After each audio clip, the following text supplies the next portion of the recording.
It is Alinsky's power tactics for which Rules for Radicals is most famous. They are as follows. Power is not only what you have, but what the enemy thinks you have. Never go outside the experience of your people. Wherever possible, go outside the experience of the enemy. Make the enemy live up to their own book of rules. Ridicule is man's most potent weapon. A good tactic is one that your people enjoy. A tactic that drags on too long becomes a drag. Keep the pressure on. The threat is usually more terrifying than the thing itself. The major premise for tactics is the development of operations that will maintain a constant pressure on the opposition. If you push a negative hard and deep enough, it will break through to its counterside. The price of a successful attack is a constructive alternative. And finally, pick the target, freeze it, personalize it, and polarize it. So beginning at the start, power is as much about perception as it is ability. If your enemy thinks you have power that you do not have, not only can you take advantage of that, you can use their beliefs to help understand their worldview. Contrast this with the worldview of your side, so you can ensure that you know the limits of the experience of your people and theirs. To make the enemy live up to their own set of rules is to demand that they adhere to an unrealistic standard that they have theoretically pledged to adhere to. This is, of course, impossible, as nobody lives up to the letter of their own rules, merely the spirit. When they fail this, turn to ridicule, as there is rarely a good response to being mocked, and to get your opponent emotionally excited increases the chances that they will make a mistake. It's also likely that ridicule will be a tactic that your people enjoy, and rarely becomes a drag, but you can't keep making the same joke over and over. You have to constantly find new things to mock. If you're lucky, your enemy will have many qualities that can be mocked, but either way, don't give them time to regroup.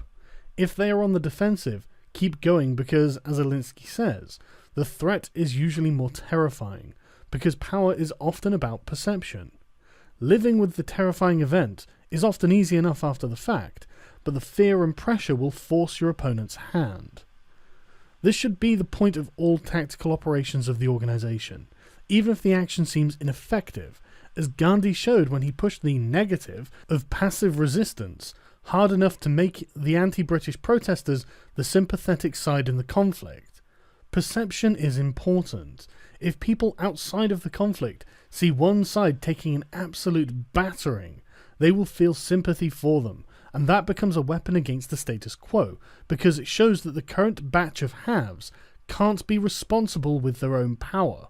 And who can blame them after being provoked by an enemy they don't understand, is constantly one step ahead of them, and uses their own standards as a weapon and subjects them to ridicule when they fail and have fun doing it?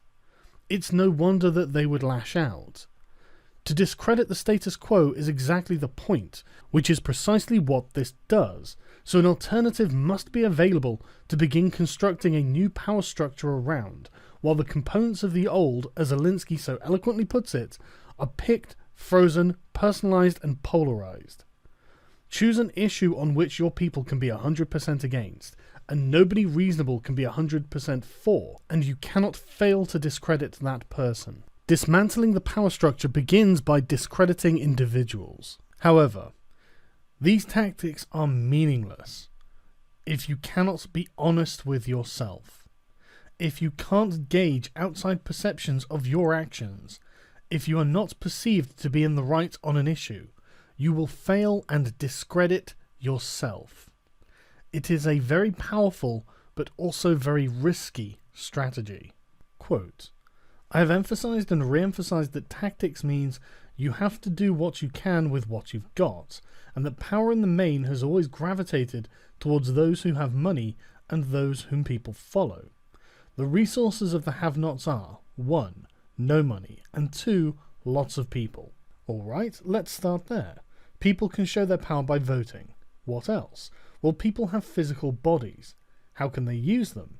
Now a melange of ideas begin to appear. I once suggested that we buy 100 seats for one of Rochester's symphony concerts.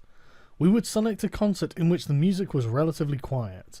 The 100 blacks who would be given the tickets would first be treated to a 3-hour pre-concert dinner in the community. in which they would be fed nothing but baked beans, and lots of them. Then the people would go to the symphony hall, with obvious consequences. Let's examine this tactic in terms of the concepts mentioned above. First, the disturbance would be utterly outside the experience of the establishment, which was expecting the usual stuff of mass meetings, street demonstrations, confrontations, and parades. Not in their wildest fears would they expect an attack on their prized cultural jewel, their famed symphony orchestra.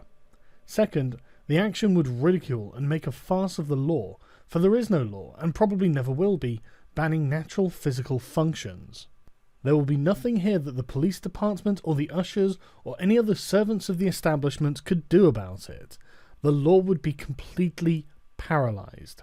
People would recount what happened in the symphony hall, and the reaction of the listener would be to crack up in laughter.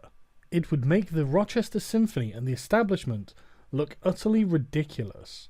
There would be no way for the authorities to cope with any future attacks of a similar character. What could they do? To directly apply Alinsky's power tactics, any tactic proposed must be legal. It must be unexpected and almost impossible for the establishment to deal with without becoming totalitarian, bigoted, or simply ridiculous, and preferably all three. It must perturb the enemy, take them out of their comfort zone, and at the same time agitate them to a response, and when that response comes, it will be disproportionate and unreasonable, and that can be played to your advantage.